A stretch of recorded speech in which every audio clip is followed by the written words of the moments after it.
Good afternoon and welcome to IBA News this Tuesday, the 12th of July. I'm Elon Aslan-Levy, joining you live from Jerusalem. Today marks the 10th anniversary of the beginning of the Second Lebanon War. The 34-day bloody confrontation between Israel and Hezbollah exposed over 1 million Israeli to daily bombardments from Hezbollah rockets. It caught Israel and the IDF unprepared, but the intervening decade has been one of the quietest in Israel's history along the northern front. IBA's Aryeh O'Sullivan looks at the war and the lessons learned. The war lasted 34 days. 121 soldiers and officers fell, and 44 civilians were killed as Hezbollah fired over 4,000 rockets into northern Israel. Hezbollah lost in virtually every fight with the IDF as the Israeli army plotted its way across southern Lebanon to destroy missile launching sites. Some 600 Hezbollah fighters were killed, as well as hundreds of Lebanese. In the IDF, the consensus is that any future conflict with Hezbollah will be much more intensive and shorter. The IDF says it has learned the lessons from the so-called failures of the 2006 war. Its combat units, including reservists, are better trained and equipped and have improved interoperability with the sea and air forces. For its part, Hezbollah also did not sit idly by. In the past decade, it has amassed over 100,000 rockets and missiles aimed at Israel and robust anti-aircraft weapons threatening Israeli air superiority. Their strategy of another war would call for a quick ground action and not rely on an Air Force punch first. The aim would be for a highly intensive battle. Commanders speak of turning Lebanon back 150 years and reduce any prolonged attack on the home front. IDF Chief of General Staff Gadi Eisenkot has vowed that should another conflict erupt, the IDF would decisively defeat Hezbollah. In the decades since, the north has flourished. While Hezbollah is bogged down in Syria and its leader Sheikh Hassan Nasrallah still sleeps in a different bunker every night. Aryeh O'Sullivan for IBA News. The family of the late Hallel Yafa Ariel, who was murdered in her home in Kiryat Arba earlier this month, today visited the Temple Mount in Jerusalem, where they held a memorial service for their slain daughter. A large police force, including Jerusalem District Commander Yoram Halevi, accompanied the family during the visit. Hundreds of Jewish visitors arrived to show their support, including Agriculture Minister Uri Ariel, who is a relative of the family, and Likud MK Yehuda Glick. The two Knesset members arrived at the entrance to the site but did not ascend the Temple Mount in accordance with a government prohibition on visits by lawmakers. Prior to the visit, the family blew a shofar and recited blessings. Hallel's mother, Rina Ariel, said she is seeking to change the name of the compound's Mograbi Gate to Hallel's Gate. She said, "The terrorist butchered our daughter in her heart, and our heart is in the Temple Mount," urging members of the public to support the family so that their heart may continue beating. After hours of heated debate, the Knesset last night passed the controversial transparency bill for non-governmental organizations that receive a majority of their funding from foreign governments and organizations. More in this report from IBA's Kalev Ben-David. By a vote of 57 to 48, lawmakers approved the bill that requires NGOs to publish detailed accounts on their websites of the amount and the sources of their foreign funding. Although the new law does not include the bill's original demand that NGO representatives visiting the Knesset or government offices wear special identity badges, opposition representatives still criticize the legislation as unfairly targeting left-wing groups that receive much of their money from international bodies such as the European Union. This is a bill that is a very wrong bill, meant to chase specific NGOs that allegedly help to the left. It's not right. The right wing have a lot of NGOs that are helping him. There is a lot of money in the right wing that is going to the Prime Minister and others. If we want to make a bill that will inspect NGOs, we should do it, a general bill, we should work on it. Justice Minister Ayelet Shaked, who sponsored the transparency bill, rejected the criticism, saying the law is in keeping with democratic norms in both Israel and other Western nations. I think it's the right of the public to know if a specific country or state wants to found an NGO in more than 50%.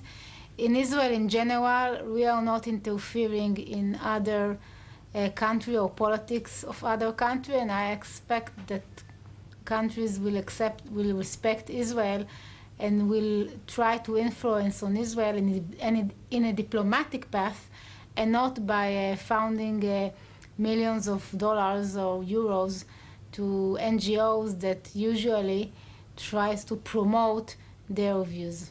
The law has been criticized abroad by governments and organizations that donate funds to Israeli NGOs critical of the Netanyahu government's policies toward the Palestinians and the country's Arab minority, with even close allies as the United States and Germany expressing concern. Knesset member Ahmed Tibi argues that the law was expressly designed to intimidate such groups. It's far from transparency. It's anti-democratic. It's strangulation of the left. Mainly they are targeting specific communities and associations, talking about B'Tselem, talking about Adala, keeping the silence. They are acting in a fascist way, exactly as what is done in the third world. People should be free in order to act, to resist, and to be opponent to the government. Several of the 25 organizations expected to be affected by the NGO transparency law, including Peace Now, have said they will now challenge it via appeals to the High Court of Justice. This is Kalev Ben-David for IBA News. Kalev, what was really motivating the passage of this bill, and what's the chances that the High Court is going to strike it down on appeal? Alone, there's no question that the issue of foreign funding of these NGOs is a real issue, and it's important to point out that there are Knesset members who do not belong to the government who have raised this issue in the past, even though they've said they're not going to support this particular legislation. It's received support across the aisle. Well, not in the vote, but in the issue has. But they don't like the wording of this particular legislation. That said, there are members of the Netanyahu government who obviously see it, though, as part of a overall campaign in which to turn back criticism of the government from these NGOs, which they see as basically interfering in Israel's democratic process because of their foreign funding. As to the High Court of Justice, one of the reasons Justice Minister Shaked dropped some of the more controversial aspects, such as the wearing of these identity tags in the Knesset, was so that the bill could survive a High Court challenge. So it's going to be a real task for these NGOs now to come and say that specifically this law is going to be prejudicial against them. They have a tough fight in the court ahead. Kalev, thank you very much. Pleasure. A group of Israelis are stranded in war-torn South Sudan, where fierce fighting continues between forces loyal to the president and those backing the vice president. IBA's Margot Dudkevich has the story. Efforts are underway to extract a group of 15 Israelis trapped inside the country. One of the Israelis is the director of IsraAid operations, the Israeli humanitarian relief group that operates around the world. Shachar Zahavi, the founding director of IsraAid, said only last week members of the team working there were sent out of South Sudan for a vacation, with only the director remaining behind. Some of the Israelis that are there work actually for different agriculture companies and building companies and stuff like that, and they are dispersed all over Juba. People, the Israeli people in the compound that we're in now, we built a hiding place just in case a compound would be breached by one of the sides. And what we're doing now is we're actually building and trying to build an escape route.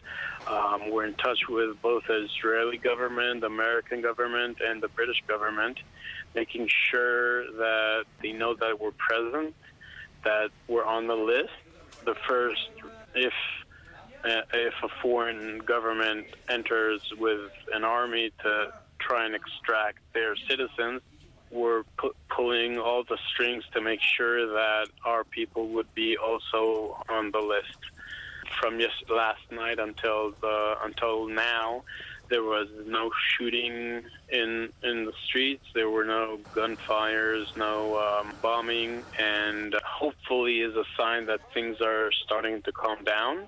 Yesterday, 6 foreign European humanitarian workers were actually abducted when they tried to leave the compound. No one knows where they are. Ever since South Sudan became an independent state in July 2011, IsraAid has been implementing programs in the fields of women's empowerment, gender-based violence, child protection, psychosocial support, public health and education. The US State Department announced yesterday it was implementing an ordered departure of its staff from the war-stricken country due to the upsurge in violence. The United Nations Security Council, the African Union, and regional partners have been actively engaged in calling on the leaders in South Sudan to commit to the full and immediate implementation of the peace agreement, including the permanent ceasefire. Monday saw some of the heaviest fighting in years in the country's capital city, Juba. The spike caused by the country's Vice President Riek Machar for a ceasefire after the country's President Salva Kiir ordered his forces to halt the fighting. Fierce gun battles erupted with tanks and helicopters from both sides involved in the violence that shows no signs of abating. 2 Chinese UN peacekeepers have been killed and others injured in attacks in the country's capital city. The Intergovernmental Authority on Development, known as IGAD, the 8-country regional trade bloc in East Africa that includes South Sudan, convened in Nairobi yesterday to discuss the situation which threatens to undermine peace operations in the country. The third urges President Salva Kiir Mayardit and First Vice President Dr. Riek Machar to assume their responsibility and take immediate measures to prevail upon their respective military leaders and stop the fighting that continues unabated in Juba and may soon escalate to other areas in South Sudan. During his trip to Africa last week, Prime Minister Benjamin Netanyahu met with South Sudan President Salva Kiir at a summit in Uganda attended by 7 East African leaders. The Foreign Ministry advises all Israelis to stay clear of the country, where the ongoing violence threatens to plunge the country into yet another civil war. Margot Dudkevich, IBA News. The IDF commander who conducted the initial investigation into the Hebron shooting incident testified today at the Jaffa military court at the trial of IDF soldier Elor Azaria, accused of manslaughter for shooting dead a neutralized Palestinian terrorist. Azaria's battalion commander, Lieutenant Colonel David Shapira, said the soldier was not telling the truth. In his testimony, Shapira stressed that due to the constant wave of terror in the area, soldiers were trained extensively on the rules of engagement. He said Azaria had spoken to him at the time of the incident, but did not mention concerns that the terrorist was carrying explosives. Shapira stressed that in his assessment, the terrorist did not pose a life-threatening danger, claiming that Azaria had endangered others in the area by his action. Shapira stressed that Azaria had generally been an excellent soldier up until the incident. Israel has conducted numerous drone strikes against terrorists operating in the Sinai Peninsula with Cairo's blessing. That's the latest from an unnamed senior Israeli official in an interview with Bloomberg. The report broke a day after Egypt's foreign minister Sameh Shoukry met with Prime Minister Benjamin Netanyahu in Jerusalem Sunday, the first visit by an Egyptian foreign minister to Israel since 2007. Israel and Egypt maintain close security ties, particularly in fighting Islamic State-affiliated terror groups in the lawless desert. Cairo has also taken serious action against Hamas smuggling tunnels crossing from the Gaza Strip into Egyptian territory, flooding them to prevent the smuggling of money, weapons and materials to build rockets to Hamas inside Gaza. Dr. Daniel Pipes is the founder and president of the Middle East Forum and a prolific commentator on the Middle East. He joins me now to discuss the threats on Israel's borders. Dr. Pipes, welcome. Thank you. What should Israel be more concerned by, ISIS in the north or ISIS in the south?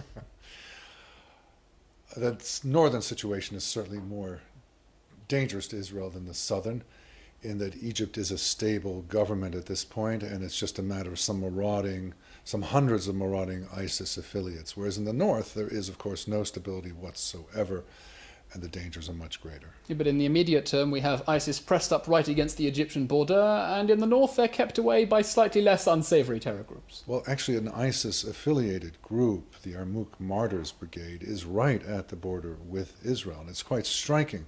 that neither has this ISIS affiliate attacked Israel, nor have Israeli forces attacked it, which I think points to the fact that in the Israeli perception, ISIS is less of a threat than the Iranian-backed Syrian regime and the Iranian-backed Hezbollah organization, which is an assessment I would agree with. That might explain why we haven't hit back at ISIS, but it doesn't explain why ISIS hasn't hit Israel. And there's a flourishing conspiracy theory industry to explain why we haven't experienced a Brussels or a Paris. Why is that? Well, there have been efforts, I think, by ISIS to penetrate Israel and have explosions and attacks within Israel. But for this ISIS affiliate on the border of Israel to attack Israel would be suicidal. Its firepower is far less than that of the IDF.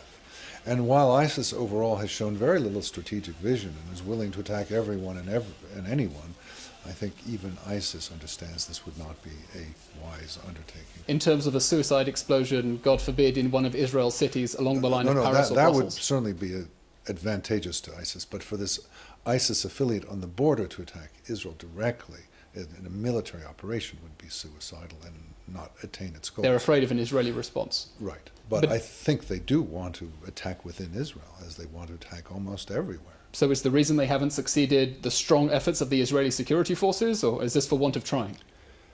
It's both. I mean, the Israeli security has been effective, and they have been not focused on Israel. Israel is an ultimate goal of a group like ISIS, but far more immediate are the Muslim countries, such in particular Saudi Arabia, but also Iraq, Syria, Turkey, Jordan, and right on the question of Saudi Arabia, what was ISIS thinking attacking a major Muslim shrine? As I said, ISIS is not very strategic. ISIS does not think how to gain friends and influence people. ISIS just goes and attacks. It's doing the same in Turkey. It had a pretty good working relationship with the Turkish government, and now it's killed hundreds of people in multiple violent attacks. In Jordan, it had pretty good standing in Jordan, and then it burned alive a Jordanian There was pilot. definitely a strategic switch where it went from focusing on building a caliphate to attacking the far enemy, which had always been Al-Qaeda's strategy. Why was that? What's it hoping to gain from attacking European cities? It is hoping to win the support of Muslims, and indeed that does happen. At the same time, I would argue that while there are some Muslims who you could number in the thousands who say ISIS represents the caliphate, the vision of Islam that they endorse, I would say far greater numbers of Muslims are repulsed by it, are scared of it.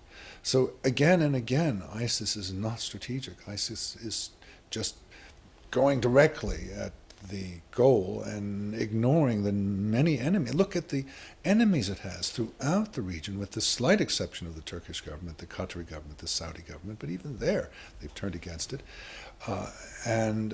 Looking at other regional actors, then, we're today marking 10 years since the onset of the Second Lebanon War, and we've seen an unprecedented period of calm on the northern front. Under what circumstances might Hezbollah decide that it's time for another round? I think Hezbollah will likely decide that when its duties in Syria are over, and it can retreat to Lebanon, and it can then focus on Jerusalem as its goal, as opposed to Damascus. But at this point, that's not an imminent prospect. Okay. Dr. Pipes, thank you very much. Thank you. Thank you. The family of Oron Shaul, one of the 2 soldiers killed in Operation Protective Edge, whose remains are still held by Hamas in Gaza, today continued their campaign for the return of their son's body. After protesting yesterday outside the Nafha prison in the Negev, relatives and activists this morning gathered outside the Megiddo prison in the north. This in a further attempt to block family members of Palestinian security prisoners at the jail from visiting their relatives. Shaul's parents are seeking to deprive Hamas prisoners of privileges, claiming that as long as their son is held in Gaza, they should not enjoy such benefits. In related news, senior Hamas officials reportedly told a London-based Arabic newspaper that Israel asked Egypt to intervene and mediate between the 2 sides on the issue of the soldiers' bodies and other missing Israelis. The paper claimed Hamas refuses to reveal any information regarding their fate until all prisoners released in the Gilad Shalit exchange and subsequently rearrested by Israeli forces once again be freed. In the past 4 hours, Israel has legalized 20 hilltop outposts in Judea and Samaria and is advancing plans to legalize an additional 14. This, according to a report released yesterday by Peace Now, which monitors settlement activity in the West Bank. According to the report, in the first 6 months of this year, plans were submitted to retroactively legalize 314 housing units in settlements, and other plans were advanced, paving the way for the construction of some 1,500 new housing units, including over 500 in Ma'ale Adumim in the Judean desert. According to Peace Now, the new housing units in Ma'ale Adumim were advanced under the direct orders of Prime Minister Benjamin Netanyahu to the High Planning Council, which also approved an additional 28 housing units in the city. Under the Prime Minister's orders, tenders were also published last week for 42 new housing units in Kiryat Arba, the first such tenders to be issued this year. Moving abroad to the United Kingdom, which as of tomorrow will have a new Prime Minister when incumbent David Cameron will step down in favour of Home Secretary Theresa May. Cameron announced the morning after Britain voted to leave the European Union that he would resign as soon as the Conservative Party elected a new leader. Yesterday, Theresa May emerged as the victor of that contest after her last remaining opponent, the little-known Andrea Leadsom, backed out of the race.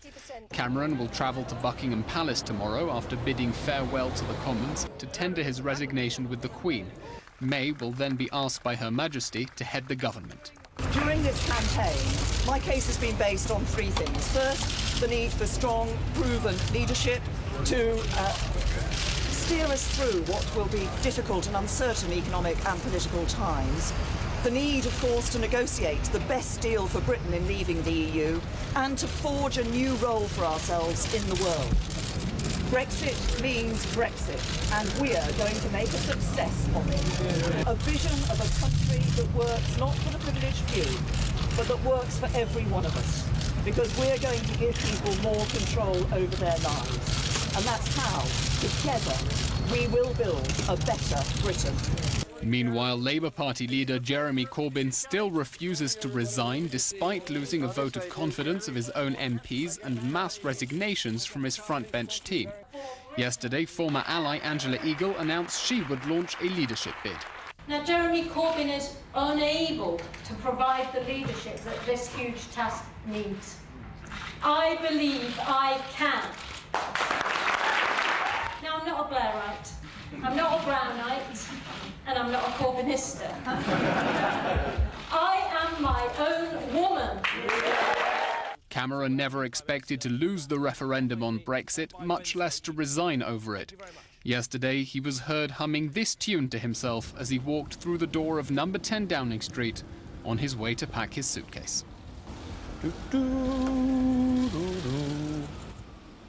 Right.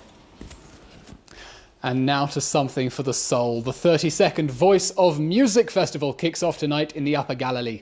Set in a pastoral atmosphere, the event features dozens of concerts in a wide variety of musical forms. The 5-day event, also known as the Kfar Bloom Festival, presents chamber music, orchestral and vocal, and some modern interpretations of classical music, all performed by a renowned lineup of musicians from Israel and abroad. This year also features a special menu of events for the younger audience. So if you're looking for a unique combination of nature and music, head up north for the Voice of Music Festival on from tonight until the 16th of July.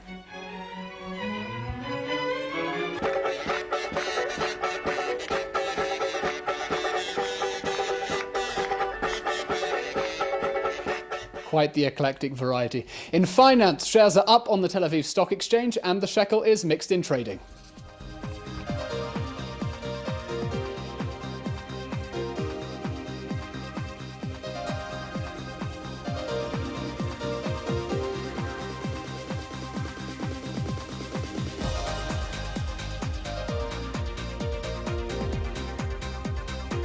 Will experience a slight increase in the already hot temperatures, and Tel Aviv will experience 86% humidity tomorrow morning.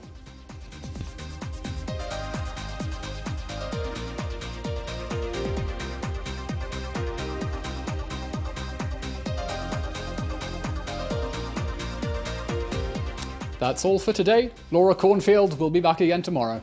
Until next week, I'm Elon Aslanlevy, wishing you a good evening live.